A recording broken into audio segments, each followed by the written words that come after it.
Hello, BookTube. I have another second-hand book haul to show you. I was once again compelled to be at 800 Washington Street. If I'm going to be at 800 Washington Street, I can go to 500 Washington Street fairly easily, and then hang a hard left to go to the Brattle bookshop. So that's what I did. They're a great used bookstore in the heart of downtown Boston, and they have books galore. I know I've talked about them quite a bit in the last week, so you probably don't need a primer on my part, but they have many, many thousands of books, and they change all the time. You never can tell what you're going to see at the Brattle. And also, if you're an active, omnivorously inquisitive reader such as I am, your own interests, your own wants will change almost day to day. So the Brattle is never static. And I went there today and got a bag load of books that I do not need. And I wanted to show them to you. I got quite a few mass market paperbacks, even though I have from time to time said, nah, no more of those. They're too inconvenient to read. I've noticed that sometimes I just like them. And that's fine by me. That's now fine by me. And the first three that I want to show you are, in their own way, classics. I read these books first when they were in these form, and that was all it took. These were all basically free. I was using store credit, and I don't have any at the moment. I don't have any of these books. And I know that I'm going to want to reread them. And when I do, it's just an added amount of sentimental fondness to read them in this format. And these are the first three Vampire Chronicles of Anne Rice.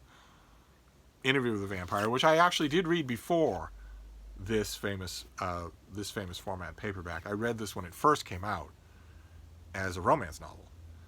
I was working in a bookstore at the time, and we got this new book, Interview with the Vampire, with a florid romance cover. And I was dipping in and out of romances at the time, and I thought it was kind of interesting to have, the romance be a vampire, to have the hero be a vampire. That I'd never seen that before. And it didn't take more than 2 pages for me to realize that this was not a normal romance. It is not a romance at all, or if it is, it's between two men. And that once I read the volume with that florid romance cover and thought, okay, well, whatever that was, this was a big mistake. Marketing it, packaging it this way was a big mistake. This is a passionate, erotic love affair between two men.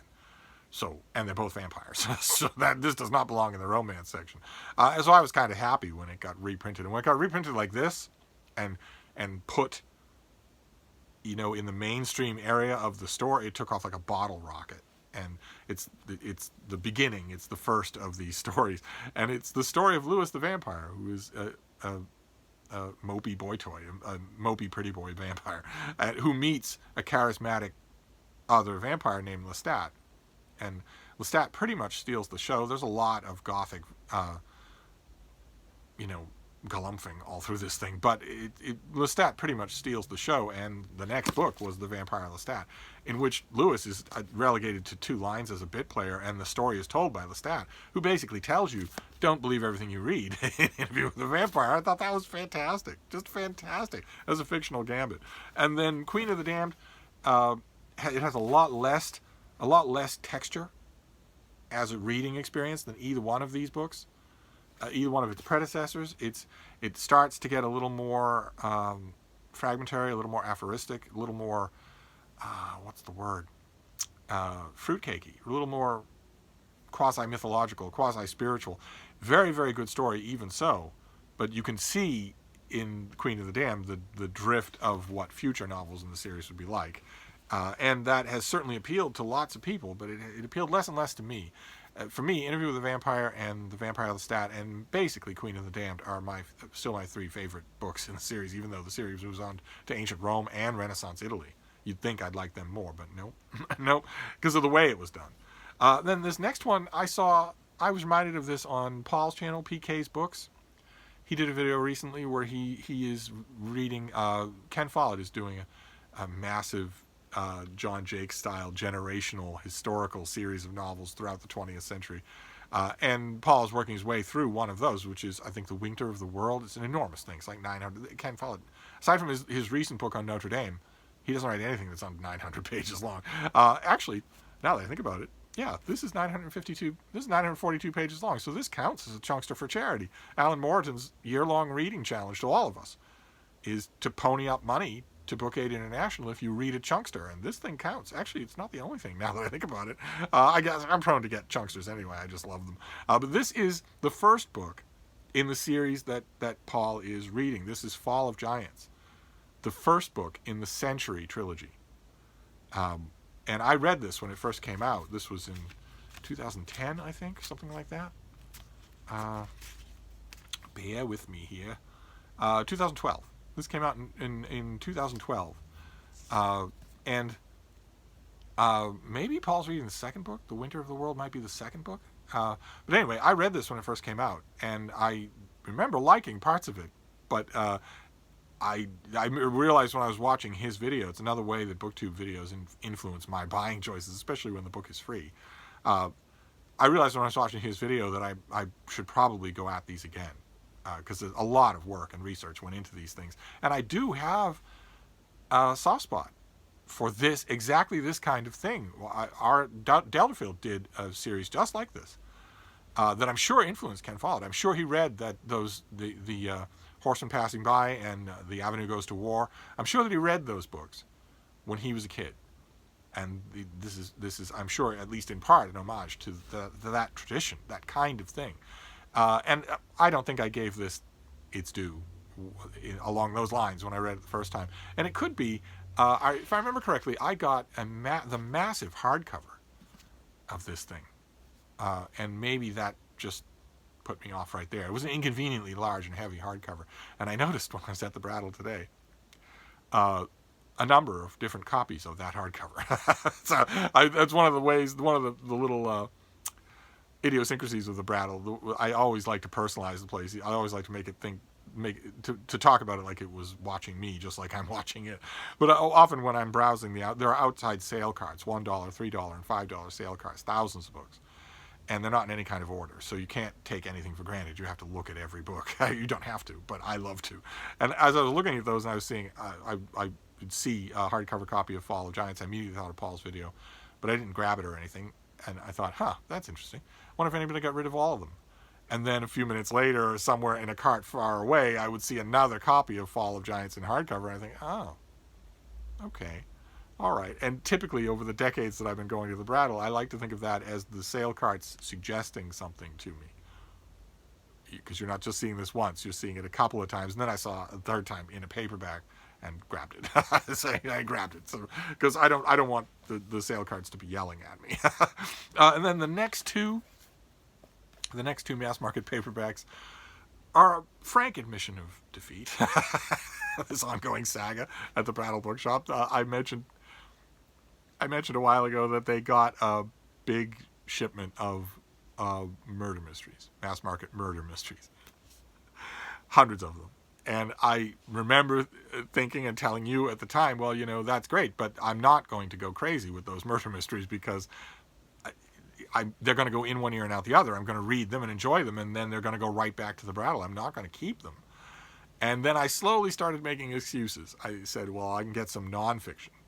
Whoever sold them all these mysteries had some mystery-related nonfiction in there. I can get some of those. And I thought, okay, well, you can get some anthologies because you're going to go back to those. So you can get some of those. And then I thought, well, you can get some mass markets of series that you really like.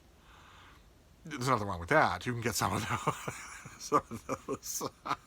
And slowly but surely, I have chipped away so that I am now actively shopping for mystery novels. Especially since I've read like 4 or 5 of the mass market mystery novels that I've got at the Brattle thanks to that sale, and love them all so much that I went and got a couple more murder mysteries today. I got a Dorothy Sayers because I love these old Art Deco covers. This is Unnatural Death, a Lord Peter Wimsey mystery. I love these old gray editions. I'll reinforce this one so that I can read it on the subway. I know I said a while ago, last year, I said I found a hardcover with a dust jacket of this same illustrator. Did I mention? The illustrator is Marie Michal, Michal. And I found a hardcover with a dust jacket of this for one of the Peter Wimsey mysteries. And I remember saying at the time, well, that's what I want. I want all of these in hardcover with dust jackets who all have these illustrations. But that's a bit much. That's asking a bit much. I'd be perfectly happy with all of them in these gray mass market paperbacks. I had them once upon a time, and no idea why I got rid of them. But I want them all again because these are great, and these are also eminently rereadable, which is the thin fig leaf of justification that I'm still clinging to. Same thing with this next one. This is Phoebe Atwood Taylor. This is an A.Z. Mayo Cape Cod mystery. This is Banbury Bog, but there are a whole bunch of them. And again, last year I found an A.Z. Mayo Cape Cod murder mystery in a hardcover with a dust jacket at the Brattle, and I hoped that meant that that whoever sold them all, and that I would eventually start to see all of them and get them all. That is what I want. Instead of these cheap old mass market paperbacks, these are really stiff. They're unlike the Peter Wimsey ones, they're sort of poorly made. So it's going to be, I'm going to have to reinforce this, and even so, this might not survive a reading. And I grabbed it anyway because it was free, and because I love these murder mysteries. I'm in the mood for murder mysteries, and because I haven't seen any more of the A.Z. Mayos in hardcover with a dust jacket. So it might be that was the only one that they had that day, or that all the rest of them went out into the sale lot and I missed it. Just wasn't there that day, and somebody else snapped them up. One way or another, I now have these two. I know you're not going to believe me. You have no reason to, but I am still going to try and control myself when it comes to just piling up on murder mysteries, although a few of you have given me so much in the way of horrible enabling, saying, go ahead and get them. Just consider it a library, only with a nice gratuity that you're giving. Don't you like the Brattle? Don't you want to give them a gratuity? I'm still trying to control myself. And then the last three things I got were trade paperbacks. One is a direct result of my gigantic monstrous Q&A videos that I did yesterday. At one point during those videos, somebody asked me to name my favorite postmodern novel, my favorite modernist novel, and I mentioned The Recognitions by William Gaddis. And right away, somebody emailed me, one of you emailed me and said, well, I am in a tiny town. I don't have regular transportation to leave the town. There's virtually nothing in the way of books here. I'd really love it if you would keep an eye out. If you recommend this book, I'd really love it if you keep an eye out for it, and I'll gladly reimburse you, of course. My answer to that is I will gladly keep an eye out for you, and you will not reimburse me. I will mail it to you, and that'll be that. And sure enough, The Recognitions, William Gaddis. In these old green spine penguins that they did Gravity's Rainbow for this. They did The Recognitions for this great big thing. So there you go. 24 hours later. So I have your address. I will just mail this to you. So that was nice and easy. No waiting involved. Then the next trade paperback is something that also came up in that Q&A. Somebody asked me what I thought of Robert Heinlein, what I thought of his career. And I mentioned that I really liked him, but I also mentioned it in a funereal sense because Robert Heinlein is he's a brilliant futurist. He's brilliant at imagining things. His science fiction novels are brim with that. But he's what the 21st century would call problematic. He's incredibly sexist and misogynistic, and it percolates through in a lot of his work, including his masterpiece, Stranger from a Strange Land. Stranger from a Strange Land is his great book. For a long time when I would make top 50 science fiction lists for people, I routinely put this on there.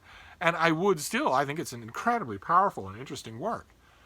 But how are you supposed to recommend it anymore? Once you've read it, how are you supposed to recommend it in the 21st century? I don't know that I can. But that question in yesterday's Q&A made me think and made me realize I don't have a copy of this. I think probably I would ultimately prefer, as long as we're being sentimental about mass market paperbacks, I think I would ultimately prefer the form that I read this in originally and that everybody in the world read this in originally. It was an old black mass market paperback with the word grok on the cover. A man and a woman's head melded together with the word grok on the cover. I read that mass market until it fell apart, and I'm sure a lot of you of a certain age did too. If I found that mass market paperback, that would be the one that I would ideally want, but I actually haven't seen that in a long time. And this is a pretty cover, so I'll take that. And I thought, if I'm going to consign him, even in my own videos, to a relic of a bygone era, I should read Stranger in a Strange Land again and see if I should just complacently do that or if I should be sticking up for this thing.